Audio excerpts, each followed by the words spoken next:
Reporter Alex Schiffer gives a behind-the-scenes look at the draft. A subgroup of the college football playoff first presented a 12-team model in June of 2021. It took an entire year for the ultimate decision-makers, the board of managers, to agree to it. The process was slowed by the drama surrounding that summer's round of conference realignment, but finally, on the Friday before Labor Day weekend of 2022, the CFP announced it had voted on expansion starting in 2026 at the latest, when its deal with ESPN expires. By that December, the date had been pushed up to 2024. But now, less than a year away from that first 12-team postseason, the CFP still hasn't finalized some of the most important details of the transition. The reason? Conference realignment. The Pac-12's demise this summer created a domino effect of complications, leaving a list of unresolved issues that includes everything from revenue distributions to the selection process.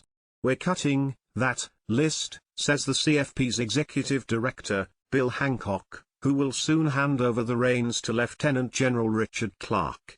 But just a year away from kickoff, that list remains a long one.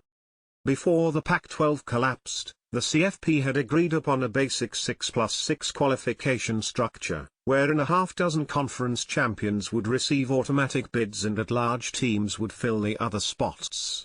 The top 4 teams in a CFP ranking system would receive byes in the first round. That structure meant that super leagues like the SEC could send as many as 7 teams to the playoff, if they had the rankings to show for it, while at least one group of 5 conference champion was guaranteed a spot, paving the way for the Cinderella effect that has dazzled in March Madness but mostly eluded the CFP.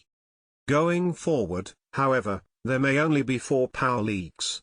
The Pac-12 leftovers, Oregon State and Washington State, agreed to play a conference schedule with the Mountain West next year, though they won't participate in the conference championship.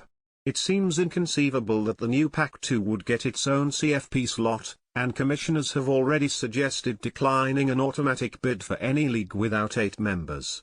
That committee includes 10 FBS commissioners plus Notre Dame AD Jack Swarbrick, thought it's unclear how long George Kliavkoff, the Pac-12's commissioner, will remain on the board. The board of managers, which makes final decisions, is made up of university presidents. The proposed solution, adjust to a 5+7 format to accommodate 4 power conference champions, 1 group of 5 champion, and 7 at-large bids. The committee may take a vote on Monday, before the national championship game, Yahoo Sports reported, to confirm this format and the rule about 8 FBS teams. The biggest logistical challenge of the 12-team playoff, Hancock says, will be the 4 inaugural first-round games, each of which will be hosted by the campus of the higher seed.